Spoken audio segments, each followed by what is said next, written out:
It's an honor to have you here. If you want to start a journey of personal transformation together with Sadhguru, click on the link in the description of this video and learn more. One? Yes. And what time is that? Normally between 4 and 6 in the evening. And that's it? That's it. You don't get hungry? See, this is not by rule, this is by need. You understand? See, it's like this. You have a car, unfortunately you have an electric car, you won't understand. But that also we can say. See, let's say yesterday you drove 500 kilometers. So you filled the tank twice with petrol. Or you charged it 3 times. How much does your car run? Yeah, I think charge it once a week. Then you're not driving it, it's parked. Office and back. If you drive like me, in one day I've sometimes filled the tank 4 times. My God. I empty the tank 4 times. Because I will drive means I will drive non-stop 1,000 miles I will drive in a day. So, yesterday we drove 500 miles or kilometers and we filled the tank twice. Today it is parked, I drove it only to the school. So twice a day we must fill the tank. Stupid or no? Activity and fuel are measured, isn't it? According to our activity we eat. This is not my way, Isha way, this is life's way. This is how every creature eats, except the pigs which eat continuously. All other creatures are very measured, they will eat according to their activity. So you're saying on a day when there's lots of activity, you eat more? Of course we'll eat a little more. And on the other days, it's 2 meals? For me? Generally. What's the prescribed for according to everybody Sadhguru? it is 2 meals. 2 meals. In the ashram it's 2 meals. But many of the brahmacharis and others slowly have shifted to 1 meal according to their age and activity, because lot of them are just sitting in the office and doing stuff. There are other construction teams, even if they eat 5 meals they will digest, but they eat only 2 meals, but they eat more. Like that, and if they're out on the field, maybe in the afternoon they'll send some buttermilk or juice or something to them, because they're out on the field. Yeah. You know, this is something that's going to gain a lot of curiosity, because everyone's talking about mindful eating right now. Everyone's talking of Ozempic right now. See, whatever nonsense, all this doesn't need a fad, it just needs little awareness about what's happening with you. When your stomach is full, why do you eat? Compulsiveness, isn't it? It's habit also, no, it's not that. Habits are formed out of compulsiveness. If you have a habit, there is no good habit, bad habit. All habits are bad because essentially you're doing things mechanically without being conscious. Once you surrender your ability to do things consciously, you have surrendered your humanity. Because that's the high point of being human. In our lives, see, we are not doing anything different from what all the other creatures are doing. You are born, donkey is also born. I'm sorry, monkey. No, because you're looking little like this. I don't know, monkey is any better, Sadhguru. Because it's closer, I'm saying. Okay, sure. In evolution.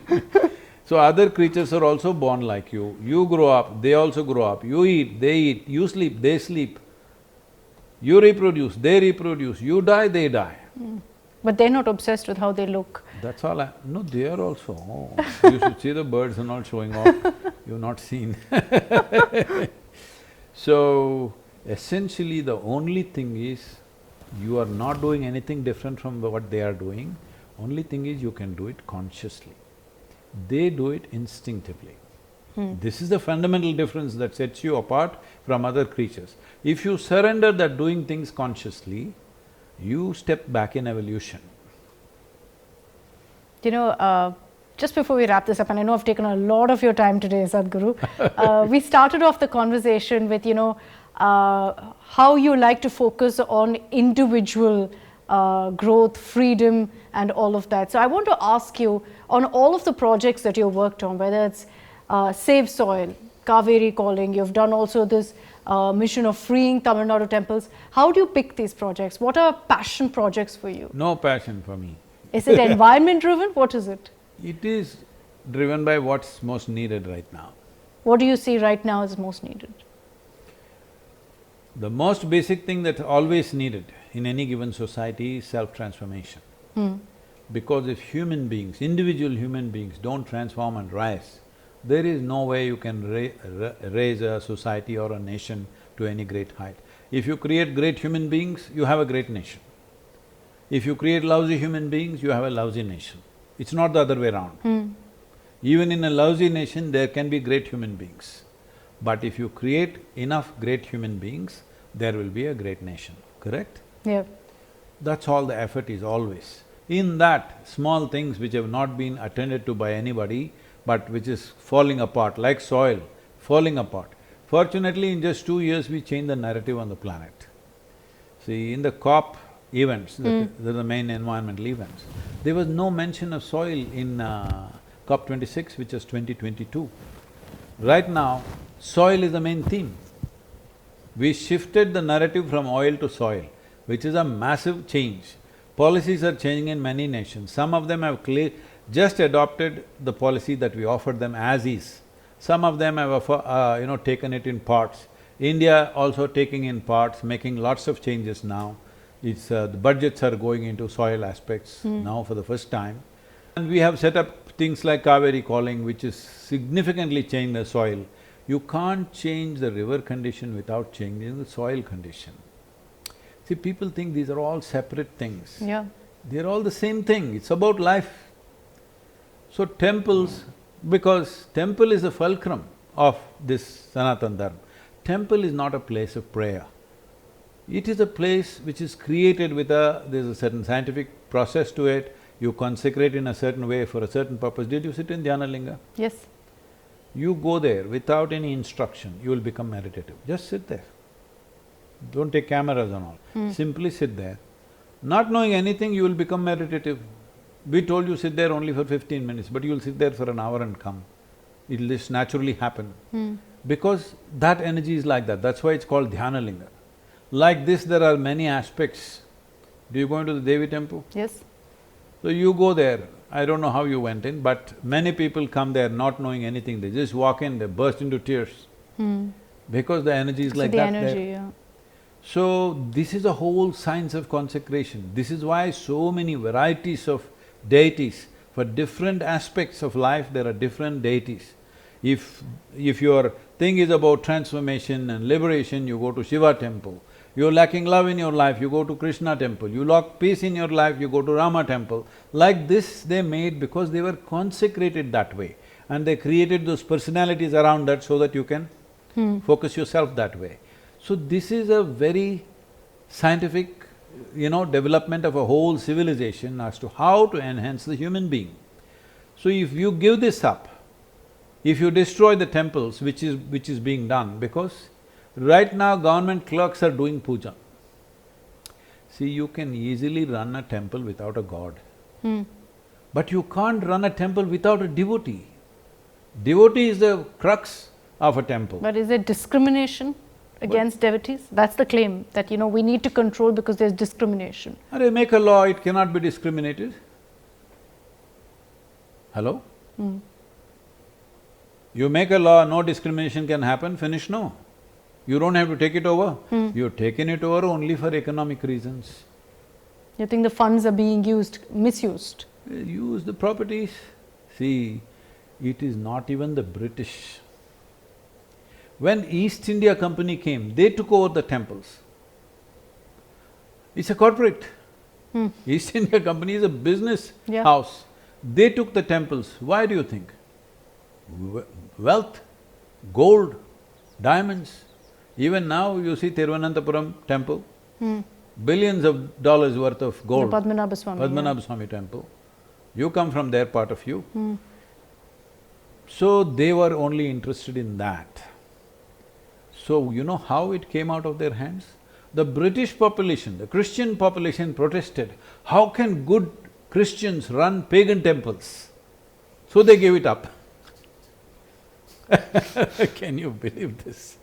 And that same law you continue and you think you're doing service? No. You see temples are just slowly deteriorating because temple was not never a place of worship and prayer. Nobody leads a prayer. Nobody told you must go and pray in the temple. This is all recent things. Otherwise, at least in South India, the instructions still remain. If you go to the temple, you must sit there for some time. Yeah.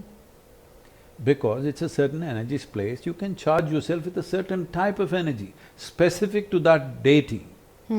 It's been created like that, all the processes around that are for that. You stay there and imbibe this and enhance your life somehow. This is the whole idea. Discriminations came later.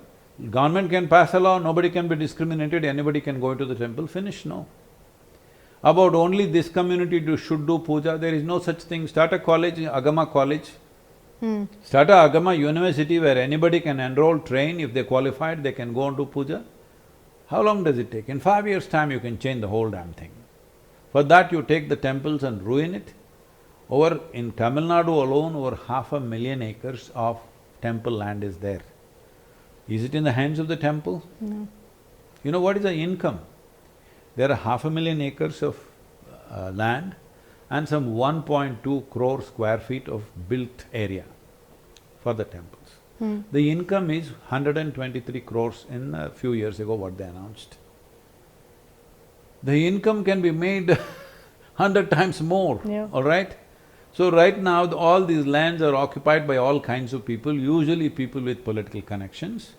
Now if temples come into the community's hand, if they just pay the present market price, because they've built schools, colleges, homes, all kinds of things, we don't want to go and demolish that, you just pay the market price and keep it. The market price is paid, this will run into lakhs of crores. 11,999 temples in the year 2012, AIDMK government presents in the High Court that no lamp has been lit for 4.5 years in nearly 12,000 temples because they don't have money. You ask the local community, they light 100 lamps a day. Will they or not? Yeah. One lamp they're not able to light. This is killing of the whole civilization or not? Because this is a fulcrum. This is where art, music, culture, everything happened. This is not just about God. This is the only culture which is conscious that we make the gods. Everywhere else they've been made to believe God made them. This is a culture where we make the gods. Today you may be buying it, Ganapati festival comes. Normally everybody made their own Ganapati. I make my own Ganapati out of dough.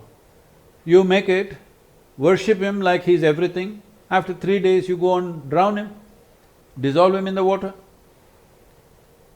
Why? Because we know we made it, we used it for our well-being and dissolved it. Can you do this in any other culture? I don't think so. I don't think of any of… In Bastar, there is a whole big festival during Dasara.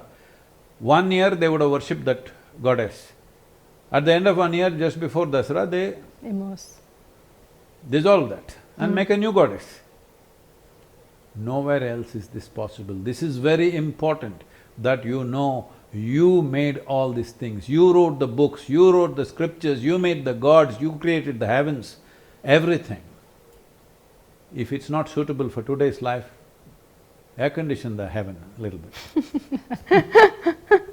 That's a great note to end this on, Sadhguru, for all the time that you've given us. Thank you very much. My takeaway is that I will not sleep 8 hours a day here. No, don't try to avoid sleep. Reduce I'll it. give you a simple practice.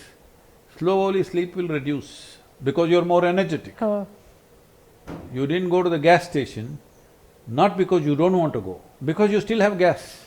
So I have to reduce the number of meals I take, reduce the number of hours I sleep. No, you don't think on those terms. That's a negative way of thinking. If you eat in such a way that one meal that you eat powers you for the full day, why would you go on eating? If you keep your body in such a way that it doesn't need too much rest, why would you go on resting? You will be active, you will do something. I need to achieve that. Yes, for that I'll give you a simple practice. Start doing that. Within 6 weeks' time, you will definitely be sleeping lesser by the hour. Less and less, slowly. You don't have to just suddenly cut it. If you deprive yourself of sleep, you'll damage your system. What is the practice, Sadhguru? It's called Shambhavi Mahamudra. Simple 21-minute practice you do. Within 6 weeks, in your day, minimum 1.5 to 2 hours extra you will get. Good investment. Excellent investment. For 21 minutes you get 21 versus 2 hours. 2 hours. Yeah. And quality also will improve. That you must measure, how it's improved. Okay. I'll check on this. I'll definitely try it for sure, because I'm All very of us curious are to do. 7 days of the week, 18 hours a day, almost everybody here. Wow. You don't see anybody stressful people? Yeah, no. I can learn a thing or two for sure. It's been amazing spending the day here at the Isha Center. Thank you so much, Sadhguru, for indulging us, for taking every single one of my questions also so patiently. Thank you.